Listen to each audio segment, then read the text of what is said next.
High. Normal English এবং native ইংলিশের মধ্যে সবসময় আমাদের কনফিউশন থাকে। আর আমরা ম্যাক্সিমামই নর্মাল ইংলিশ শিখে এসেছি, কিন্তু নেটিভ স্পিকারদের মতো কথা বলতে গেলে কিন্তু ফ্রেজগুলো একটু ডিফারেন্ট হয়। আর সেই আইডিয়াগুলোই কিন্তু আমরা যদি মাথায় রাখি তাহলে নেটিভ স্পিকারদের মতো কথা বলতে পারবো। For example, if you say that you are happy, that will be in normal English, but like a native speaker, if you want to say that you are happy, you have to say I am over the moon. I am over the moon.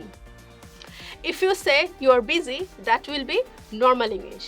But if you say I am tied up or I am swamped, then that will be native. So I am tied up or I am swamped. When you feel that you have to study, যে এখন একটু পড়াশোনা করতে হবে, সেটা যদি আমরা normal ইংলিশে বলি তাহলে হবে কি? It's time to study. It's time to study. That will be normal. But if you wanna speak like a native American or native speaker, তাহলে কথাটা বলতে হবে একটু ডিফারেন্ট ওয়েতে। It's time to hit the books.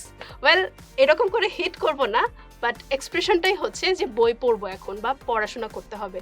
So it's time to hit the books.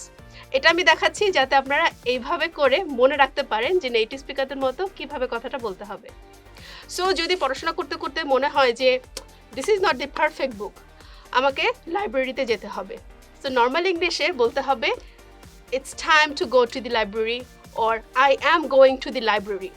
But if you want to sound like a native speaker, then you have to say it's time to hit the library. এখানেও আপনি হিটটা use করতে পারেন, it's time to hit the library or I am gonna hit the library. কী হবে কথাটা? I am gonna hit the library. পড়াশোনা করতে করতে যদি খুব ক্লান্ত হয়ে যাই, হয়তো এখন ঘুমানোর সময় হয়েছে, তখন কি বলবো আমরা? I am going to sleep, যে আমি ঘুমাতে যাচ্ছি। আর নেটিভ স্পিকাররা বলে I am off to bed, I am off to bed. So I am also sleepy, so I am off to bed. See you again, tata.